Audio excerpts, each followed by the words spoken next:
Hola, ¿qué tal? Mis estudiantes de Ciencias de la Salud. Muy buenos días, muy buenas tardes o muy buenas noches. El día de hoy te presento un tema muy importante en el campo de formación de esta área tan interesante que es la anatomía. En este caso vamos a ver lo que es el sistema esquelético y el metabolismo que tiene este. Como recordarás, en la serie de videos que tomamos de temas selectos de química para Ciencias de la Salud, vamos a tratar temas enfocados del área química exclusivamente para Ciencias de la Salud, en el cual vamos a hablar de muchos temas fundamentales, los cuales se enlazan directamente con una área del conocimiento que es fundamental en este campo.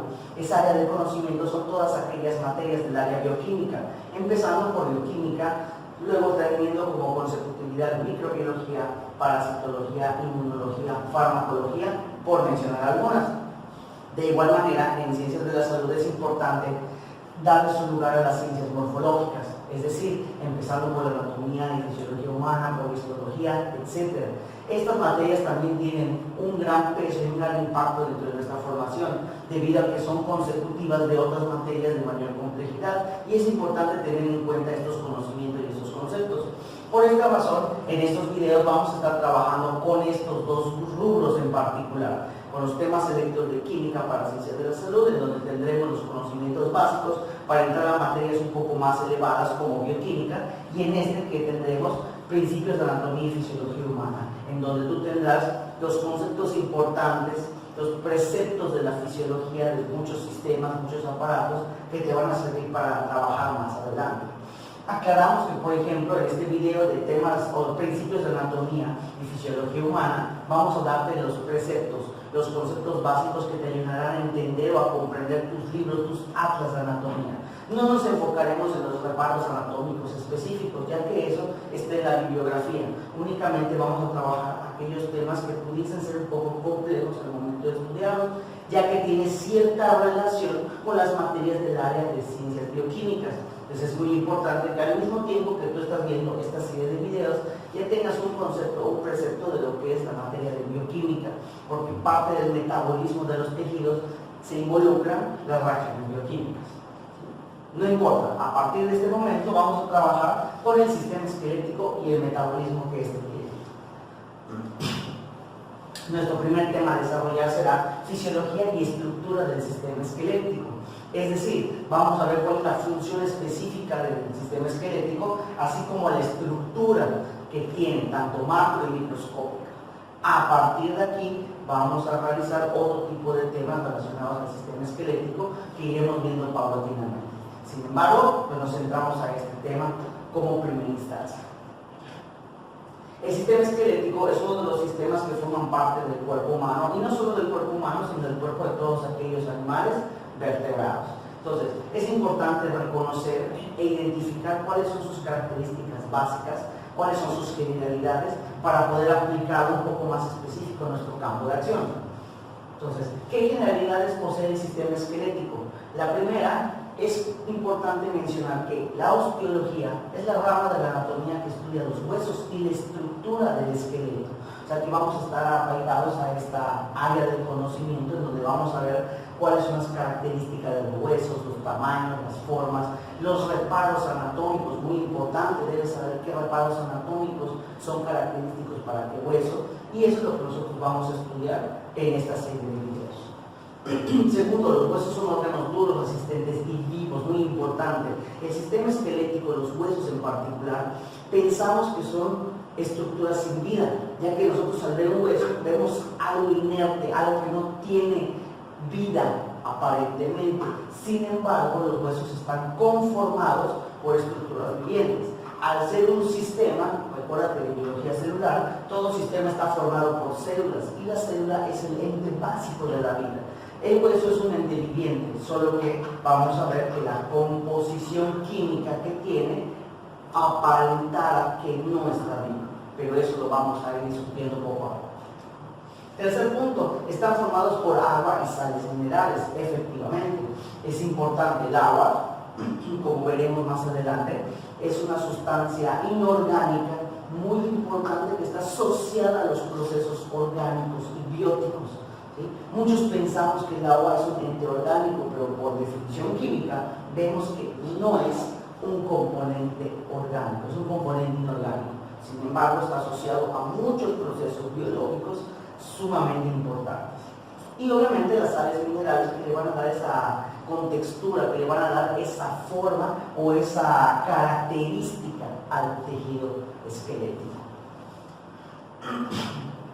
Sus elementos principales son las células óseas y cartilaginosas, es decir, el sistema esquelético va a estar formado por los propios huesos, que son los que vamos a hablar, y también por un tipo de tejido conectivo que ya habrán visto en histología que se llama el tejido cartilaginoso, que esto también platicaremos en su momento. Y por último, varían en tamaño, forma y función dependiendo de la ubicación, hablando de la ubicación anatómica de nuestro cuerpo.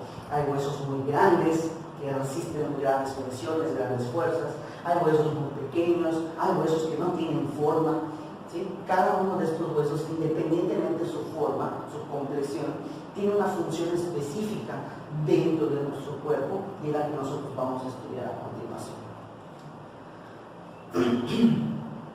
Algo muy importante, enfocamos en la fisiología.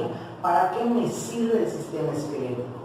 Posiblemente tú ya tendrás algún concepto de las funciones que éste tendrá a lo largo de tu desarrollo, desde la etapa embrionaria hasta la etapa adulta.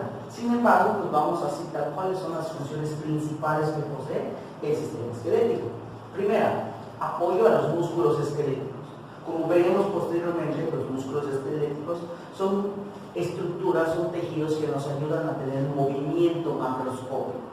El movimiento que nosotros podemos ejercer para levantar una mochila, mover una silla, etc. Pues está a cargo de los músculos esqueléticos y estos necesitan un punto de anclaje y un punto de apoyo para que se lleve a cabo el efecto de palanca, es decir, el movimiento que nosotros necesitamos dependiendo de la situación. Entonces, la principal función que vamos a encontrar del esqueleto, del sistema esquelético, es ser sitio de origen y de inserción de los músculos esqueléticos. Estos conceptos posiblemente ya los habrás visto en el tema del sistema muscular, pero nosotros lo vamos a ir desglosando poco a poco. Segunda función importante es la protección de órganos vitales. Los órganos vitales que poseemos pues están siendo guarecidos, están siendo protegidos por una gran cantidad de esqueleto.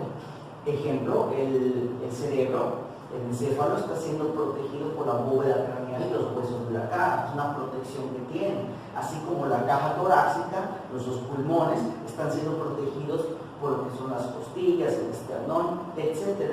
Toda parte vital de nuestro cuerpo está siendo protegida por un elemento del sistema esquelético que vamos a ver a continuación. Como tercer punto, tiene la función de eliminar sustancias tóxicas y eso está muy relacionado con el área bioquímica que por el momento pues mencionaremos y más adelante tendremos un análisis más específico de cómo es que llevan a cabo esta eliminación. Como cuarto punto tenemos la producción de células sanguíneas. Esto es muy importante ya que el tejido esquelético está formado por un componente que va a permitir la creación de las células sanguíneas e ir renovando poco a poco la sangre de nuestro cuerpo. Pues también tienen esa función, a pesar de que son estructuras que tenemos en nuestro cuerpo y que pareciera que no hacen nada, pues vemos que una función muy importante es la producción de células sanguíneas, la famosa hematopoiesis. 5 son reservas de calcio y de minerales. Es de bien sabido que el tejido esquelético posee una gran cantidad de sales inorgánicas. Sin embargo, no es el que mayor cantidad de sales contiene. Los reservorios de calcio por excelencia son dos estructuras de nuestro cuerpo. La primera y la más importante, vamos a ver que está asociada a las piezas dentarias. Los dientes son los que tienen una mayor cantidad de calcio. Y también los componentes del sistema esquelético. Todos los huesos tienen un reservorio de calcio y de minerales que podremos utilizar a nuestra conveniencia dependiendo de las situaciones. Por ejemplo, te comento rápidamente una situación que se vive en el área de los alimentos. Las diferentes calidades de agua. Tú vas al mercado, compras una botella de agua, la que tú quieras, y dependiendo del pH, es decir, de la acidez que tiene el agua, nosotros, por ejemplo, si tomamos un agua que tiene un pH muy ácido, el instinto inmediato de nuestro cuerpo es la liberación del calcio para alcalinizar el pH sanguíneo que se ve alterado por el agua que estamos ingiriendo. Entonces es ahí donde los huesos y los dientes también utilizan esta propiedad de liberar calcio y algunos minerales que van a servirnos para neutralizar ese pH. Hay varios estudios que se han hecho, por ejemplo, en el cual la descalcificación se debe muchísimo más al consumo de ciertos productos de agua que al consumo de bebidas gaseosas. En las bebidas gaseosas sí es cierto que encontramos un ácido muy fuerte, el ácido fosfórico. Sin embargo, este ácido, como veremos más adelante en los temas de química, el ácido sirve como un estabilizante para el azúcar. Entonces, este ácido, su función no es descalcificar directamente, no es atacar al tejido. Su función es utilizarse para mantener la integridad química del azúcar que está contenido en la bebida gaseosa. Entonces, de esta manera puede preservarse más tiempo. Sin embargo, en el caso de algunas aguas embotelladas, el pH es directo, no es un conservador de nada, es un componente del agua que se está empleando y cuando lo tomamos es un ataque directo a nuestros tejidos. Y en respuesta, tanto los huesos como los dientes liberan sales minerales para poder contrarrestar ese ataque que se está dando en ese momento. Y paulatinamente provoca descalcificación, ¿sí? Tanto a nivel óseo como a nivel de las piezas dentales. Vemos pacientes que llegan, que son relativamente grandes o jóvenes incluso, pero que tienen este consumo masivo y poco a poco vemos cómo sus huesos empiezan a deteriorarse o los dientes empiezan a deteriorar. La solución inmediata es la siguiente, o lo que se piensa, ¿no? Que es consumir aquellas aguas que tengan un pH alcalino. Seguramente tú ya has ido a una tienda de conveniencia y has visto que existe una nueva marca de agua que dice que tiene un pH alcalino. Bueno, esta tendencia del pH alcalino en el agua se da precisamente por esta situación, para evitar la descalcificación que nosotros podemos tener al momento de ingerir cualquier otro producto. Y estoy poniendo de ejemplo al agua, pero puede ser cualquier otro producto alimenticio que tenga un nivel de acidez elevado. Pero bueno, esto es un tema que trataremos más adelante en la parte de temas de química. Y como sexta función importante para el sistema esquelético es el crecimiento longitudinal. Algunas secciones de nuestro esqueleto están diseñadas para crecer a lo largo y desarrollar nuestra máxima altura en etapa adulta. Entonces, esto es lo que nosotros vamos a ver y es lo que te quiero comentar aquí. 6 funciones principales que tiene el sistema esquelético y que algunas de ellas las trataremos en este video y otras están relacionadas a otras áreas del conocimiento que abordaremos paulatinamente. ¿Cuál es la composición? ¿Sí? Vamos a hablar de la composición del esqueleto. ¿Sí? Dice, el esqueleto humano adulto está compuesto por 206 huesos, que son los órganos del sistema esquelético. Propiamente hablando, todos los huesos que tenemos en nuestro cuerpo van a formar parte del sistema esquelético, son órganos específicos. Sirve de inserción para los músculos del cuerpo, que es lo que comentamos, es una de las funciones importantes de los huesos. ¿Sí? Y la médula, presente en algunos huesos, es el sitio de eritropoiesis. Esta parte que la comentamos es una función importante del sistema esquelético, que es la producción de sangre, de células sanguíneas. Entonces aquí estamos hablando nuevamente de ese punto fundamental. O formación de glóbulos rojos, así como de ciertos tipos de leucocitos, o sea que también nos sirve no solo para la formación, la renovación de la sangre, sino que también al generar cierto tipo de leucocitos está asociado al sistema inmune. Y por último dice, la médula eritropoyética solo se encuentra en los huesos del cráneo, las vértebras del esternón, el iliaco y los extremos superiores e inferiores a grandes rasgos. Bueno, de esto vamos a hablar un poquito más adelante. Esta médula roja pues se encuentra específicamente en estos huesos que son los que se encargan de la producción de las células sanguíneas. Pero te comento, esto lo vamos a ir abordando un poco más adelante. Ok, podemos hablar de una estructura macroscópica. El hueso tiene una estructura macroscópica, es decir, algo que podemos ver al mundo. Esa estructura macroscópica nos dice la diferencia entre los tipos de huesos depende del tamaño relativo de materia sólida, así como el número y tamaño de las cavidades óseas. O sea que los huesos van a distinguirse unos de otros dependiendo de su tamaño, la cantidad de materia que ellos posean y el tamaño de las cavidades que van a presentar. Aquí podemos ver una imagen en la cual podemos identificar a simple vista o intuitivamente esa estructura. Vamos a encontrar que macroscópicamente se divide en hueso esponjoso o hueso trabecular, es otra forma de llamarlo. El hueso esponjoso es una porción de hueso porosa que reviste la cavidad medular con láminas que contienen médula ósea. O sea, esta parte de acá que podemos identificar la vemos como hueso esponjoso o hueso trabecular. Pues se le llama esponjoso porque si nosotros podemos observar, vemos como tiene pequeños huequitos, pequeñas aberturas. Esto no lo hace más débil, simple y sencillamente le va a dar una característica específica. Notablemente porque observamos que este tipo de hueso está en las cercanías donde hay una inserción, es decir, donde hay la conexión entre un hueso con otro. Esa es una característica importante del hueso esponjoso o el hueso trabecular. Otro tipo de hueso que vamos a encontrar es el hueso compacto o el hueso cortical. Es un hueso muy denso con espacios microscópicos. A diferencia del hueso esponjoso, el hueso compacto o el hueso cortical es un poco más grueso y no tiene tantos orificios, tantos huequitos. ¿Sí? Es un hueso uniforme, un poco más resistente, ¿sí? Y que lo vamos a encontrar muy notoriamente en aquellos huesos donde la longitud es alargada, es extendida, como las extremidades superiores y las inferiores. Siempre hablando de la estructura ósea es importante identificar las partes generales de un hueso. En este caso encontramos a la diáfisis o el cuerpo del hueso, que es el tubo hueco del propio hueso que se encuentra en la cavidad medular, que rodea la cavidad medular. Por ejemplo, estamos observando esta parte que sería nuestra diáfisis, es hueso compacto, y aquí se va a alojar la cavidad medular, ¿sí? Donde va a insertarse obviamente la médula ósea, de la cual vamos a hablar más adelante, la médula ósea o la médula marina. Posteriormente vamos a encontrar a las epífisis.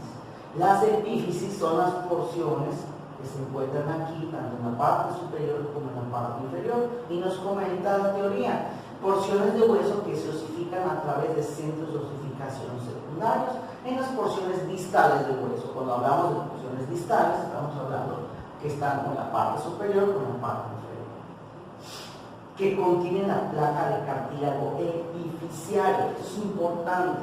Lo que son las epífisis van a contener una pequeña capa de cartílago. Recuerda que componentes del sistema esquelético habíamos dicho que son las propias células del sistema esquelético, las células óseas, pero también las células cartilaginosas. O sea, el cartílago tiene una función muy importante que permite lubricar la articulación. Acuérdate que en estos puntos un hueso se une con otro y al momento de realizar un movimiento eso genera fricción y la fricción genera desgaste.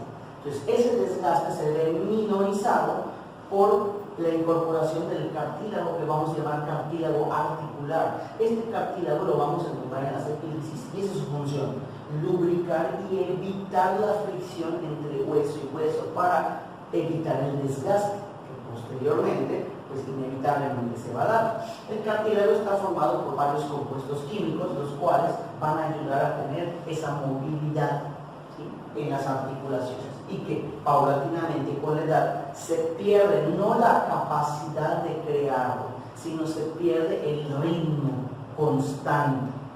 En una etapa adulta, en un niño, un adulto mayor, es diferente la velocidad de regeneración del tejido, ya que si hablamos de un niño o si hablamos de una persona adulta, su velocidad de regeneración es mayor, debido a que contiene mayor cantidad de nutrientes, debido a que tiene una alta tasa metabólica, etc. En cambio, en una persona adulta mayor, ahí la velocidad de regeneración es más lenta. No es de que no se cree, sí se puede crear, pero la velocidad más bien de regeneración del tejido es mucho menor, y por eso cuando un abuelito se lastima, se fractura, se disloca, es un poquito más difícil regresar a su estado original, dado que la velocidad de regeneración es mucho más lenta. Que se puede trabajar tranquilamente pues, con tratamiento médico, pero eso ya es otra historia, ¿no? Entonces, bueno, esa es la parte que queríamos enfatizar, cómo en las epífisis vamos a encontrar ese cartílago articular que se conecta y evita la fricción entre un hueso con el otro. Lo hemos visto también muy fácil cuando comemos pollo frito o cuando comemos pollo. La patita, ¿sí? Observamos como hay una pequeña capita que rodea al hueso de la patita del pollo, que a veces hay personas que la rompen y se la comen. Esa estructura que tiene una textura entre rígida y blanda, porque está durito, pero al aplicar cierta fuerza puedes romperlo. Entonces, ese es el cartílago articular. Y fíjate que esa estructura, si tú ya has comido pollo frito y lo has consumido, sabes que tiene una resistencia específica. Esa resistencia es la que ayuda a que cuando los huesos se conectan no se friccionen y pues podamos llevar a cabo nuestros movimientos de forma cotidiana, que es algo que sucede comúnmente, que ese cartílago articular no se puede reponer. Más bien, los componentes químicos que forman ese cartílago no se pueden regenerar a la misma velocidad y el nivel del cartílago empieza a disminuir, y al disminuir pues empieza a existir fricción entre los huesos y es lo que duele al momento de querer mover los dedos, mover el codo, mover el brazo, que más adelante trabajaremos con los casos clínicos. Entonces, eso es conforme a la epífisis. La metáfisis nos dice la teoría, es la parte formada de hueso esponjoso recubierto de una fina membrana de hueso compacto. La porción de la diáfisis que se encuentra próxima a la epífisis. O sea, podemos decir que es una parte intermedia entre la diáfisis y la epífisis. Aquí estaríamos hablando de una metáfisis que poco a poco se va a ir osificando debido a las características del metabolismo óseo.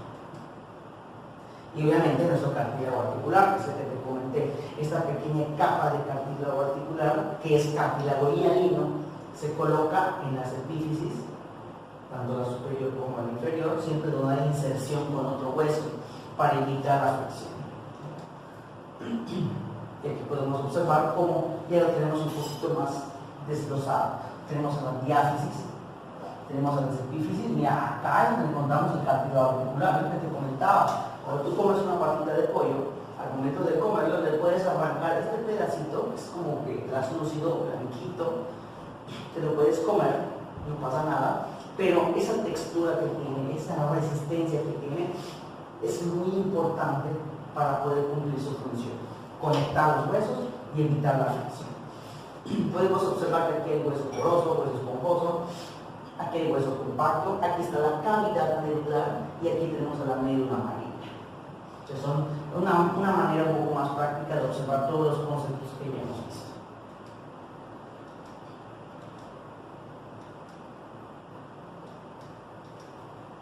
Ok, la estructura ósea también está formada por ciertas membranas. Tenemos al periósteo, que es una membrana de tejido conectivo denso e irregular que envuelve la superficie ósea en lugares donde no están cubiertos por cartílago. Es decir, el periósteo va a abarcar toda esa estructura del hueso, excepto la zona donde encontramos el cartílago hialino, ya que si estuviese cubierta por esta membrana, no tendría ningún sentido. La membrana se desgastaría por el efecto de la fricción.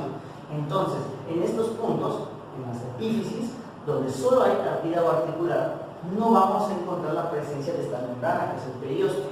Pero el resto del hueso, que no contiene cartílago articular, o sea, que no es una zona donde se conecte con otro hueso, pues ahí vamos a encontrar esta pequeña membrana que va a surtir de ciertos componentes, va a surtir de vasos sanguíneos, que es donde principalmente se mueven todos los nutrientes y nutrimentos para fortalecer al hueso, para repararlo o para formarlo, según sea la situación. También observamos la cavidad medular, que es este espacio, este hueco que se encuentra en el hueso, en la longitud del hueso, ¿sí? Dice, es el espacio de medular diáfisis en el que los adultos contienen la médula ósea amarilla, que también tiene su función específica. Y hablamos de otra membrana muy importante, que es el endósteo. Esta membrana, nos dice, es una fina membrana que limita la cavidad medular, ¿sí? O sea, esta que tenemos acá es una membranita que va a estar aquí adentro aterciopelando o cubriendo a la cavidad medular para que la médula pueda drenarse, si así lo queremos ver, de una manera más eficiente, más cómoda y que no interrumpa con los procesos metabólicos de las células del hueso que vemos en la imagen o que tenemos en particular. Entonces, esas son algunas características de la estructura que vimos de los huesos. Ahora vamos a hablar un poco de la estructura microscópica. Ya hablamos de la estructura macroscópica, que es lo que encontramos, las membranas, las epífisis, las diáfisis, las metáfisis, etc. Entonces vamos a hablar ahora microscópicamente, vamos a meternos en la parte micro. Entonces aquí, ¿qué generalidades posee esta parte?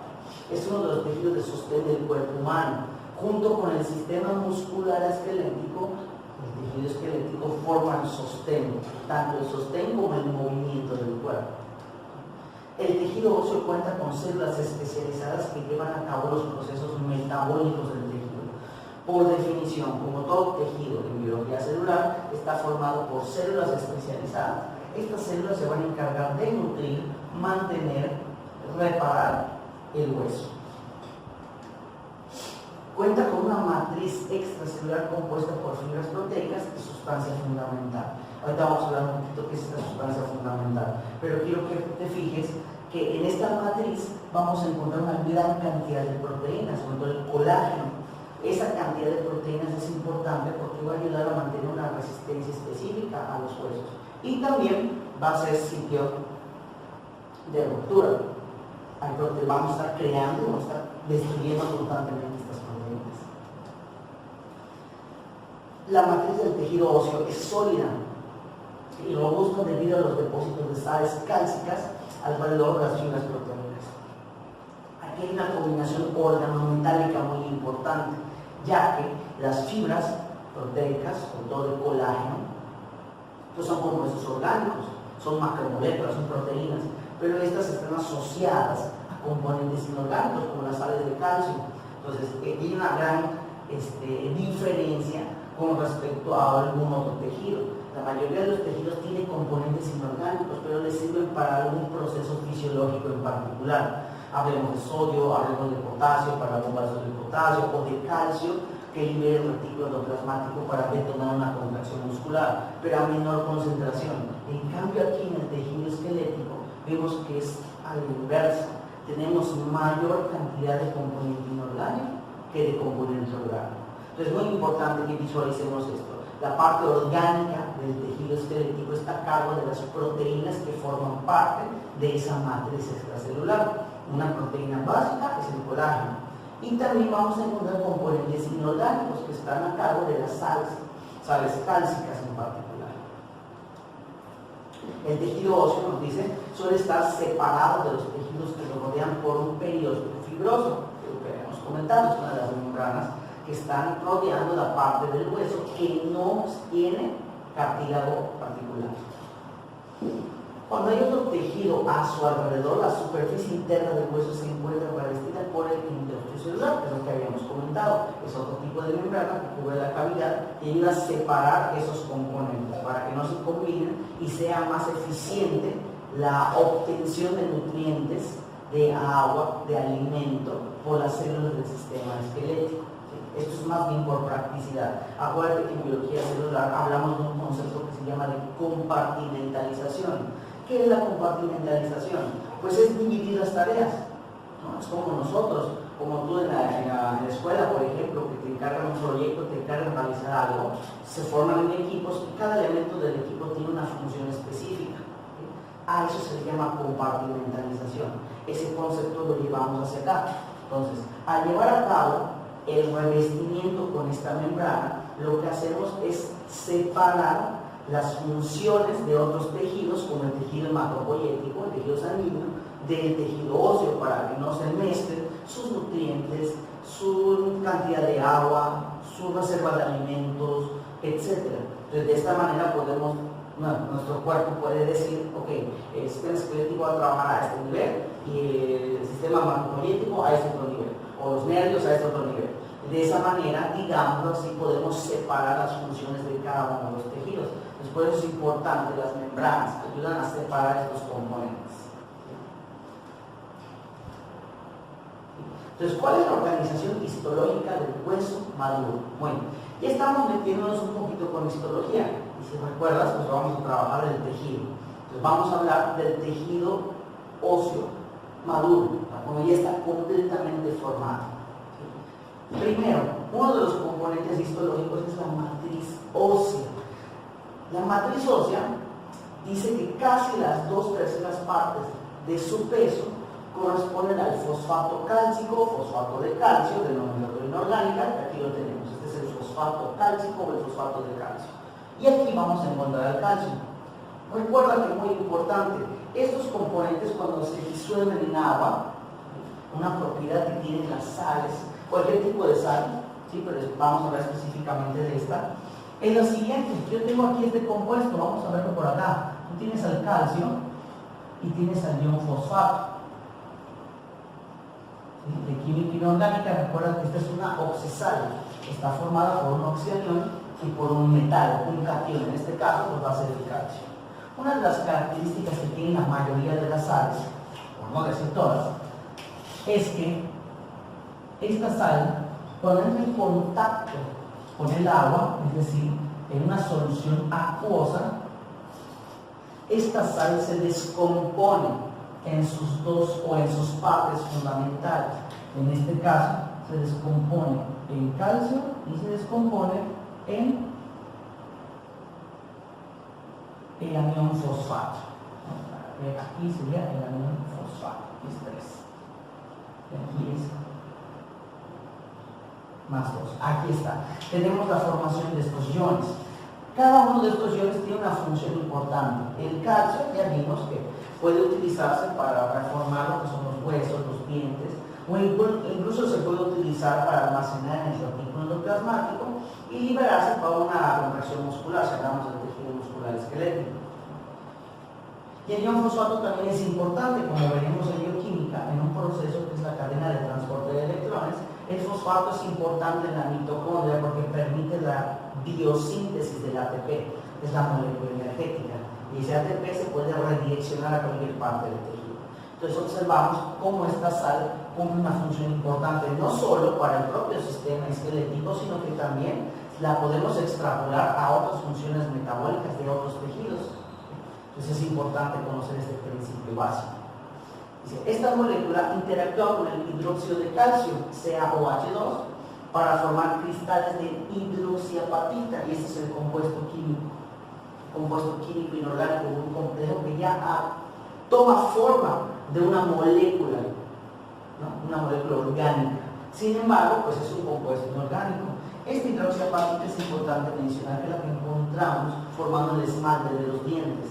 En los dientes la cantidad de hidroxiapatita es muchísimo mayor, por eso una pieza dentaria es muy fuerte, muy resistente, ¿sí? A diferencia del hueso. El hueso es duro, pero llega un punto en el cual se puede quebrar. El hueso tiene una mínima tensión de presión en la cual se quiebra, puede provocar fisuras o puede provocar fracturas limpias. En cambio un diente no, un diente está completamente mineralizado debido a la mayor cantidad de hidroxiapatita presente en él. Pero pues es un componente común, por eso te comentaba al principio de la sesión que tanto los huesos como los dientes, las piezas dentarias, son los principales reservorios de ion calcio, donde lo podemos direccionar o lo podemos mandar a las funciones específicas que necesitemos. Al producirse, los cristales también agregan otras sales de calcio, como carbonatos de calcio, iones de sodio, magnesio y flúor. No. Por ejemplo, o sea, no solamente vamos a trabajar con estas sales, o no solamente vamos a trabajar exclusivamente con el fosfato de calcio, hay otras sales que también van a intervenir y que se combinan con estos, ya que este oxanión se puede combinar con cualquier otro tipo de iones para formar una nueva sal, o se puede direccionar el metabolismo energético. O sea, hay una infinidad de caminos que puede tomar. Recuerda que todo esto va a depender de la situación del tejido, la situación celular. ¿Qué requiere la célula en ese momento? Es ahí entonces donde los componentes van a tomar ese camino, van a tomar esa dirección. Que esto vamos a hablar un poquito más específicamente en bioquímica.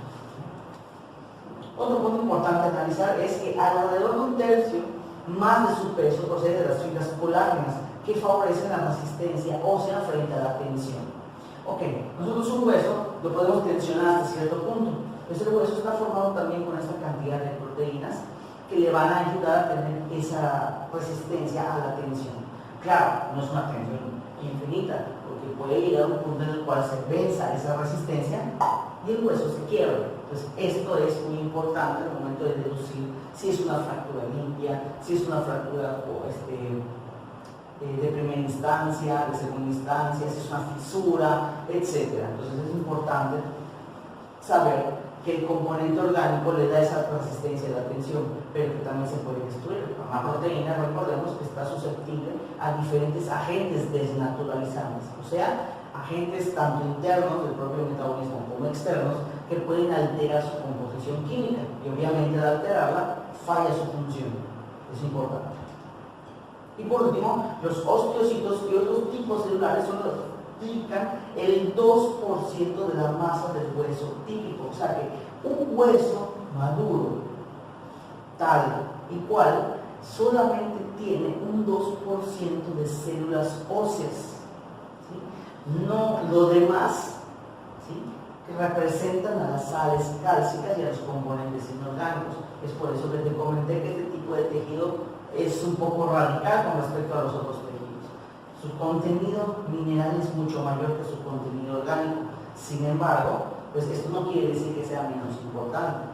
Por alguna razón el hueso tiene esta composición y esto es para poder pelear contra las fuerzas que nos sometemos al día a día, porque nosotros al estar parados estamos ejerciendo una presión con respecto al piso y la fuerza de gravedad nos jala hacia abajo del planeta. Entonces el hueso tiene que luchar contra esta fuerza de gravedad, algo similar a lo que hacen las plantas. Las plantas crecen en dirección hacia el sol, pero tienen ciertos mecanismos bioquímicos que les ayudan a crecer en contra de la gravedad. Así como nosotros tenemos ciertas adaptaciones que nos ayudan a superar este percance, pues también algunos organismos tienen esa capacidad. Entonces, por esa razón, el tejido esquelético tiene un mayor contenido de minerales para poder resistir la tensión, la presión del día a día.